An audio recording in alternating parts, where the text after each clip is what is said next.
Hi everyone, thanks for joining me once again for some more stories on this Saturday morning. If you haven't been here before, my name's Peter and you're watching Thailand Bound. Right, I'm going to get straight into the stories. I normally do a little bit of talk before I get into the stories, but the fashion police haven't been on my back. I haven't had too many complaints. All's good in the world, and I'm going off to Hua Hin tomorrow for 3 days just to take it easy, eat some nice food at the beach and just have a little bit of a vacation. So I put these stories out a week in advance, so by the time you hear this story, I'll have been to Hua Hin and come back, okay? But looking forward to that. Right, let's get into the first of 4 stories today. สวัสดีค่ะ I can't remember exactly the year, but it was the early 2000s, probably 2002 or 2003. My best friend, let's call him John, just broke up with his girlfriend recently and suggested going to Thailand to let off steam. In the end, the two of us plus another couple of our close friends decided we would go to Pattaya, where Malaysians go. So Pattaya was a popular choice back then since it's fairly close to the Malaysian border. Some problems were already happening at that time, but it was still quite subdued. Pattaya was one of the popular go-to places for many Malaysians, unlike nowadays. We flew in from Kuala Lumpur to a nearby border town early in the morning and then booked a taxi that would take us from the airport to the border checkpoint. After crossing the border and immigration, we would hop on a Thai taxi that would take us up to Pattaya city centre. That was my first ever trip to Thailand, and boy, what an eye-opening experience it was. In those days, we didn't get much information from the internet, from sites like YouTube. They weren't around, or if they were it was in their very early days. Thank goodness my other friend had prior experience of going to Pattaya and knew how to get around the place. At that time, instead of booking hotels online, we would go to a local travel agency in the city that acted like a one-stop centre for everything. They provided services like money exchange, hotel bookings and even massage bookings. Hotel stays and massage coupons could all be bought from the same agencies, and the prices were much cheaper than walking into the establishments by yourself. It was late morning by the time we checked into our hotel. The next thing we do was to get on into a tuk-tuk, and they would drive us around town to visit the countless hair salons. Mind you, we weren't going in those salons to get a haircut, but we were actually going there to pick up girls for the day.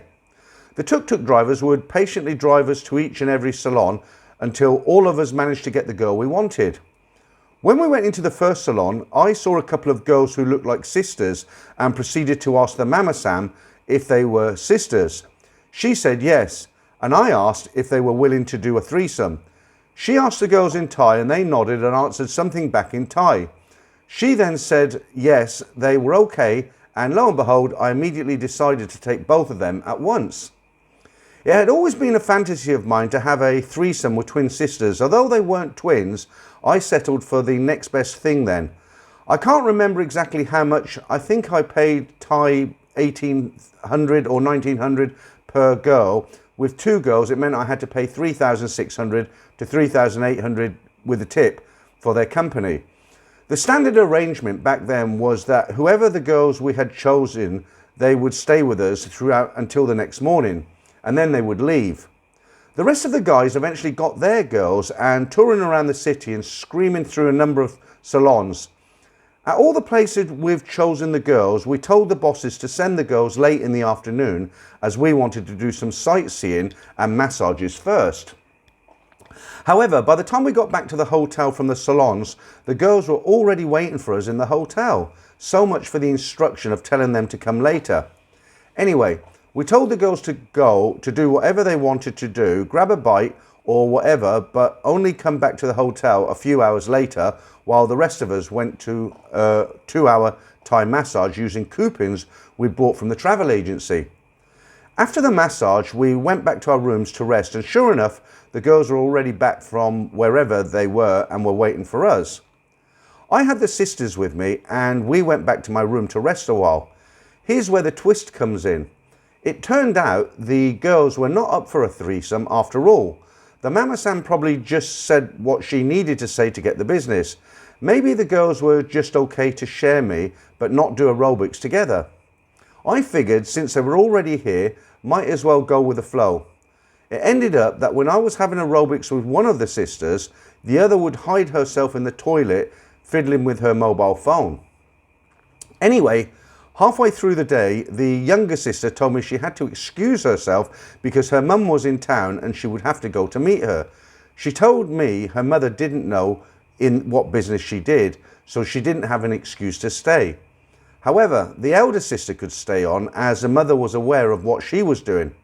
I don't know if that's true, but I relented, thinking there was no point keeping someone who wasn't keen to stay. Besides, I already had a session with her, so I thought that was okay. In fact, she actually refunded me 1,000 baht, even though I didn't ask for it, so that was kind of cushioned the blow. I ended up only having the elder sister with me for the rest of the day.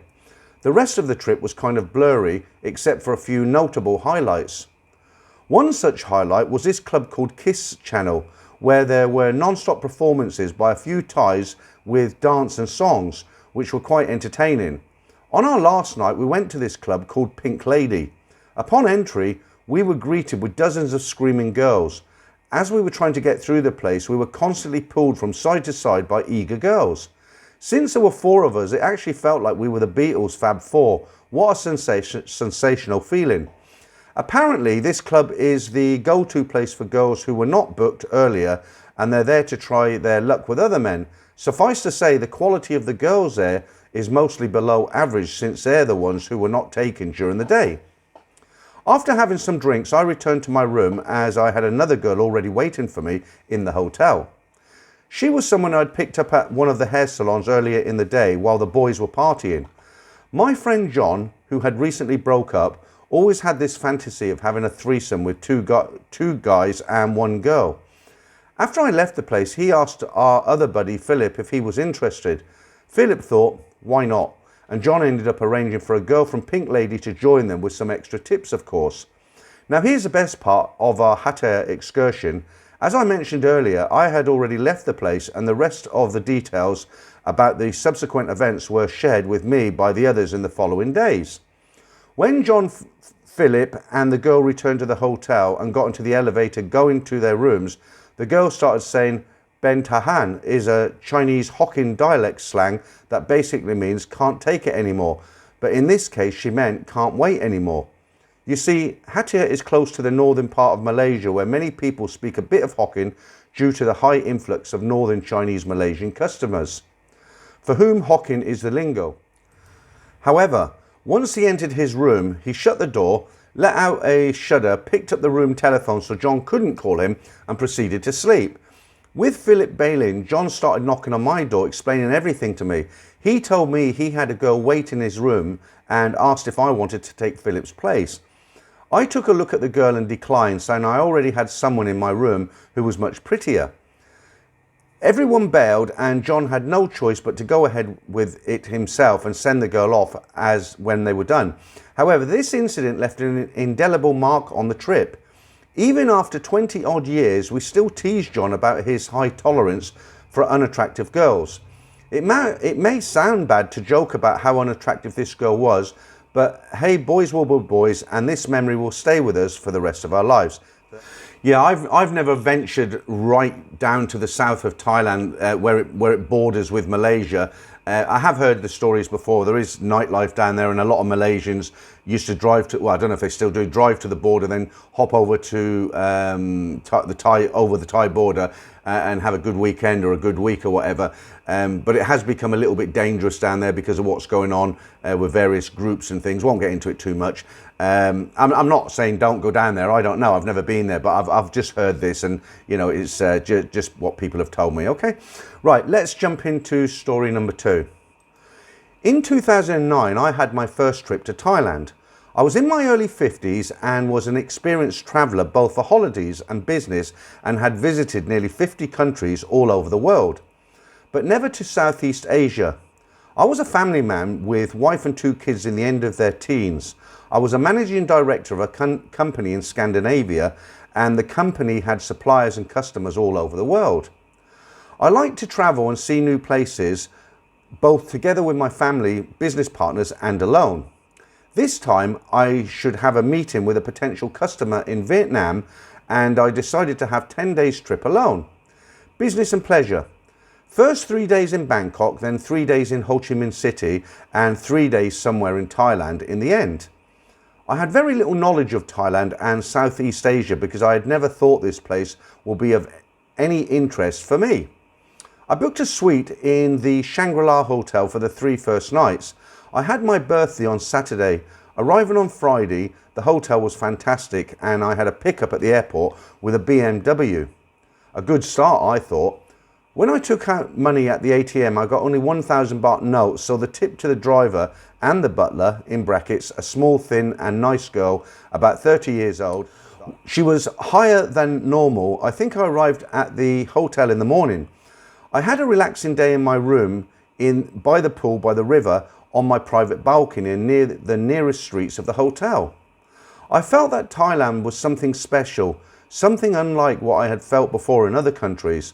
A feeling of freedom. The people were friendly, the weather was perfect, the food tasted good, the whole atmosphere felt really good. On Saturday, I started early with my sightseeing. My female butler helped me plan in the day. First on a boat on the river for 1 hour ending near the Grand Palace, then to Khao Son Road for some lunch before returning to the hotel.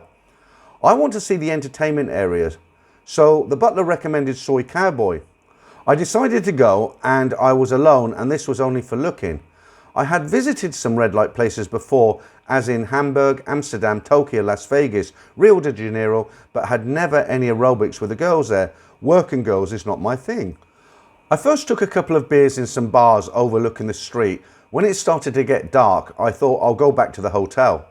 I walked down the street when an older man came up to me. He wanted to show me something special, he told me. I was a little skeptical, but after some talking, I followed him. He brought me to a sort of go-go bar in a small soy. It was still early, I think about 7 p.m. I was the only customer there, but many girls were sitting around. Then someone clapped their hands and all the girls disappeared. After 5 minutes, they came back dressed in long dresses, ready for a big party or something. There were about 15 girls standing there, and then I saw her, one extremely beautiful girl that looked at me with some lovely eyes and a fantastic smile. And what a body. Pick one, the manager said, and I picked her automatically without thinking. She came to my table and we started talking. She spoke good English and we had a very nice time. Suddenly, I saw that many other girls, the bar owner and the old man, also sat and drank close to my table. What's happening here, I thought, and yes, it turned out that all the people were drinking on my bill. I protested, but the bar owner got really angry. Luckily, I remembered I was completely alone and got control of my temper. I paid the bill, which was about 10,000 baht, and I paid another 3,000 baht to take the girl out of the bar. The girl was very angry at the bar owner too because of the scam. She hated it, she told me. But we had a fantastic evening together, first with some more drinks and food before we went to the hotel. She was a stunner, a number 10, and people turned around to look at her when we were walking. I felt like I was in heaven. I have never, up to this day, seen a more beautiful girl in real life. We arrived at my hotel suite without any problems. She was very impressed and couldn't believe I came to this apartment suite by myself. She told me she came from a wealthy family in Bangkok, but when she studied in university, she fell in love with the wrong man. She got pregnant and had to stop studying. Her boyfriend turned out to be married, and his fashion business was only a shell to hide his drug dealing money. Her family don't want to see her again. She could be a good actress or she could tell the truth.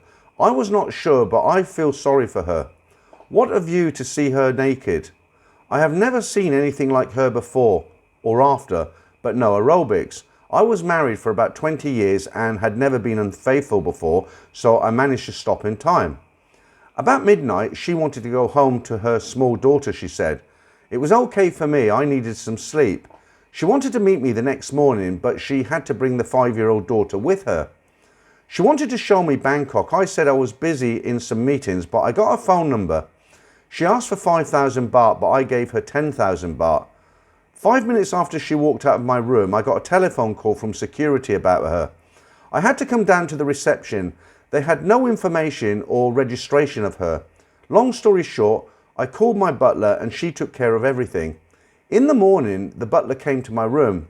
I paid her 2,000 baht for her help the night before. She was very nice and she said she can take care of everything. No need for going to Soy Cowboy, she said. Until this day, I think of this evening very often. I never contacted her again. I was too afraid of getting into trouble. I think she was kind of impressed with my wealth, with the suite and my money. I couldn't live up to her expectations. I only had the suite because it was my birthday. It was my birthday present to myself. And I didn't call her again because she was sort of working on the side with her own sideline business, entertaining male guests in the hotel. I have been to Thailand more than 20 times after this first trip. No, to go all over the world, I have found paradise right here.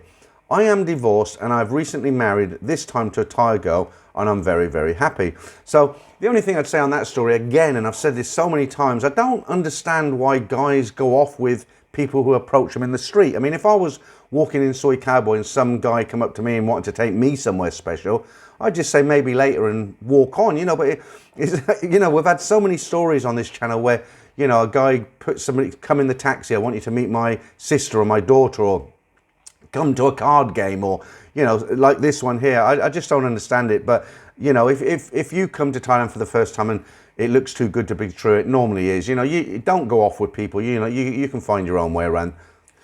Okay, these the next two stories, story 3 and 4, are fairly short, so let's get straight into these. Do I have a story to tell? Where to start? 2 years ago, I met a Thai lady on a dating site. We talked once a week and it soon turned into every night. I've been to Thailand many times and decided a Thai girlfriend was for me for many reasons. I'm 57, yes, she was beautiful and like all Thai people, easy to love. Anyway, we talked for 6 months until I decided to meet her in person. She was so beautiful, not like the women I meet in Australia who seem to all have a chip on their shoulder about men. Well, the meeting was great and I decided she was the one. Perfect. I went back to Australia and we talked every night. She told me she had money problems, and to be frank, I expected that. She owed money on a small restaurant that I saw and when I went over there. She is 49 years old. She asked for very little, just 2,000 baht here and there. After 12 months and declaring her love for me, she asked for 2,000 baht a week. I trusted her, so I sent the money. I went to see her a second time and met her son and her sister. I went for her birthday and in short, it was just magic. Yeah, I know, you're all waiting for the crash, right? I came home and started to make a future with her. We video chatted every night. I decided to go over again to see her. Everything was great, but then I was sending 300 Australian dollars a month, about 6,800 baht, just to help her with her bills. I learned her restaurant was not making money, so when I was over there, I bought new tables and chairs and I fixed the concrete. In general, I made the place more inviting. I also spoilt her with gifts. After 16 months, I invited her to come to Australia and paid for her visa, flights and all her bills when she was here.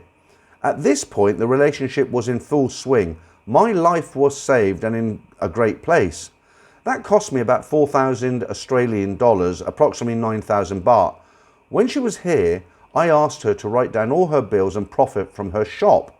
She was buying land and could not afford to pay her house as well. Okay, now you're all thinking I'm an idiot, right? I saw the land and the titles, so I did the maths, and in short, if she kept the shop, that was at least making some money, and I sent her 14,000 baht a month, 700 Australian dollars, she would have a surplus of 3,500 baht, so I did that. There were red flags along the way, but when you declare your love for each other, you seem to put them aside. I decided to make things final, and I invited her to come to Australia on a working visa permanently. She was excited, as I was. My life was finally in a great place. For those of you who do not know, I can tell you that the first visa cost me 12,000 Australian dollars, including covering her bills in Thailand. Am I rich? Who cares? Well, the permanent visa is 15,000 Australian dollars, which is around 351,000 baht. So I hired an immigration solicitor and I put the wheels in motion. Meanwhile, things got bad and her mother died. She sent me pictures of her dead mum, which was a little creepy, but I got the point. So I sent her 1,000 Australian dollars or 22,000 baht for flights for her and her son to travel to the funeral. She returned home and asked me to cover more bills. I may be stupid, but I'm not that stupid. I asked her for proof of these bills and one thing led to another and for the third time I found myself arguing over money. Her response was, when I come to work in Australia, I can pay all my bills back to you. I thought, $25,000 I spent on her would require her to work for some 10 years just to pay me back. I showed her how expensive it is to live here when she came. The arguments went on in text messages all night, and I called her a scammer. The next day, I sent her a message but received no reply. I decided to contact her son and tell him about the money. I sent to her, and his response was, send for what? I said, well, this is my problem. The next message he sent me 2 days later was, you must be fair with my mum. I sent several more messages to her and her son, but none were seen. I decided to contact the immigration solicitor and tell him about my dilemma. He said, I will contact my partner in Thailand, who she was dealing with, and ask her if she still wants to continue with the visa. Her response was quick, no, I do not. Oh my God, now I believe this is called the long scam, but I just refuse to believe this has happened to me. I'm devastated. All our plans, all our love is just a scam. There is no way she has many men on the go. I do not believe that. I believe she does not love me because you just do not do that. I think it was about a free ticket to Australia, and I brought that up to her at the time. Right now, my head is spinning, so now I wait for a reply for a refund from immigration, and I'm told this is unlikely. 8,000 Australian dollars is gone. The 4,000 to the immigration solicitor is gone. As he said, I've done my job and I submitted the visa. My girl and her son have blocked me. I am now left without nothing except no money and a broken heart. This happened 5 days ago. There is no happy ending for me. I should not have ignored the warning signs, but I went to see her 3 times and she came here for Christmas, all on my money, and I made excuses for that. In short, I blame myself for not picking up on the warning signs, but it's difficult when you are alone and they are so beautiful. I still find excuses for her and hope she contacts me, but my logical brain has kicked in and I've deleted her tonight and accepted defeat. She took my money, and while I don't care for money, she took my heart, in that she took everything. To clarify the money situation, she got me for 90% and I've got nothing left. I have heard many of Peter's videos and seen many scams on YouTube, and I knew all of them, but when it happens to you, you make all the excuses for them because of the so-called love. And this is how it happens. The whole, no, she is not like this, she loves me thing. In short, my message is, do not let the warning signs slide. We all get them, but do not be like me and ignore them. Sex changes everything for genuine men. In short, we're all slaves, and if I get sucked in, then anyone can. Do you want to know the after effects? I'm just devastated and I feel stupid and I have no money to boot. All the plans, all the life is just gone, sucked out of me and betrayed. Never in my wildest dreams did I think this would happen to me, because I'm smart. Turns out I am smart, but human as well. Well, I've got to be honest with you, when the guy sent this story, the guy who's written this story, I think he'd had a lot of alcohol, he drank a lot, because he actually said, look, I'm just letting this all out on this email. I don't care about spellings or grammar or anything. I'm just going to tell you the whole story. I've had a lot to drink. I'm half cut now, and I think he was just letting frustrations out. You know, it happens to people. You know, there'll be comments left. People say, oh, "What a mug! How could he lose his money?" And you know, but like he says, you know, once you get hooked, sometimes it's very difficult, isn't it? Right. Let's go into our fourth and final story today. I thought you might like this alternative crash and burn story, because quite literally that is what it is, and it's a cautionary tale to anyone who is thinking about riding a scooter, uninsured, unlicensed and without a helmet. On Thursday, just gone, the 5th of May, I was heading out with my Thai family in our rented people mover to Caron Beach, Phuket. We were approaching a roadside parking area and I indicated to turn left into the parking space. A motorbike with 2 Saudi nationals on tried to speed up and overtake me on the left. They were travelling quite fast, and as they hit the side of the car, they were both thrown through the air. One going through a small billboard and the other landed in the bushes several metres from their motorbike. They were incredibly lucky to be alive, I think. Many people were around, so we had a lot of witnesses, but that didn't really matter as there were CCTV cameras in the area that captured the whole incident. Within 15 minutes, the police were on the scene. A few minutes later, an ambulance and another police car turned up. One of the Saudi guys had a bad cut to his head and the other could barely walk, with a huge number of cuts to his legs and arms. Incredibly, they initially refused medical attention but did so after a brief discussion.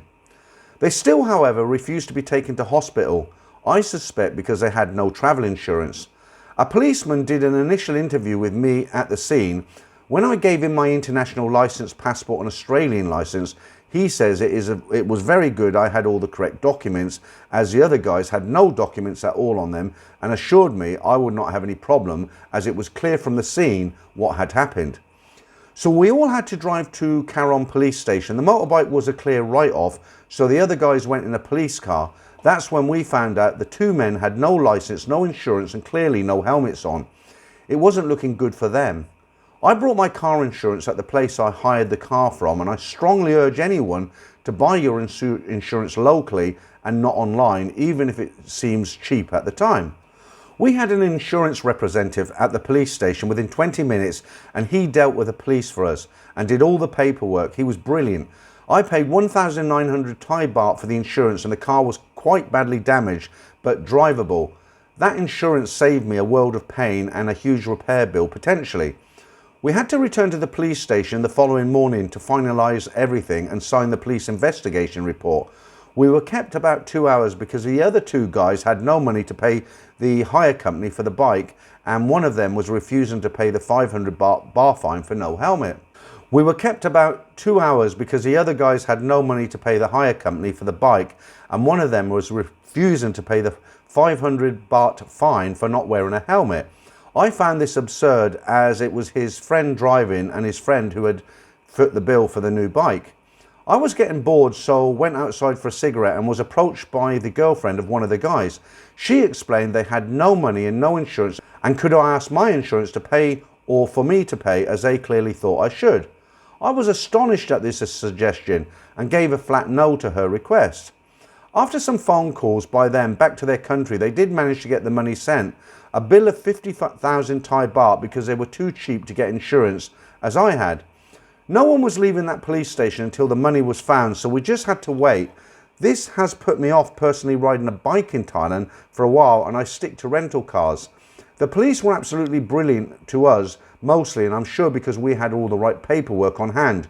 The insurance guy was the best, and when we returned the car, it was no issue, and they assured me my credit card would have the 20,000 baht deposit credited back to me. The lesson here is clear. Wear a helmet, make sure you're insured, and have all your necessary documentation on you at all times, so if you do get into trouble, you won't have any worry, as we didn't have to. And he's absolutely right. You know, I've got a small scooter here, a Honda Click, which I just use locally to go up to Big C or Lotus, somewhere like that. You know, Bangkok's very congested, isn't it? So it's handy to have the scooter. But I've got the tax and the insurance, which cost me, I think it was 1,900 baht for the year, and that's inside the motorcycle. I've also got a car now, and the same thing for that. The tax is displayed in the window, the insurance is in the glove box. So if I ever get into any accident, altercation, anything like that, then I just produce those documents, because there's no saying, isn't there? It's all good in Thailand until it goes wrong. And in fact, Phuket has one of the highest number of accidents for Westerners on motorcycles. One of the main reasons for that, this didn't happen to the two Saudi guys obviously, but one of the main reasons is you get what they call born again bikers, and these are guys who grew up with bikes maybe when they were 16, they had small engine bikes and upped them until they were kind of 25. Then they met a girl, got married, had kids, money's tight as it always is with a young family, and then your toys have to go, don't they? So the first thing that goes is a motorbike. They raise their family. 25 years later, they go to Phuket on holiday. The good old days have come back. There's a Harley or some huge bike. They jump on it and they go for hell for leather. And a lot of guys, unfortunately, they don't get back from that holiday. Very, very sad. So if you do rent a motorcycle, it's a great way to get around, but be really, really careful and just assume that everybody is going to pull out on you, okay? Because a lot of the time they do.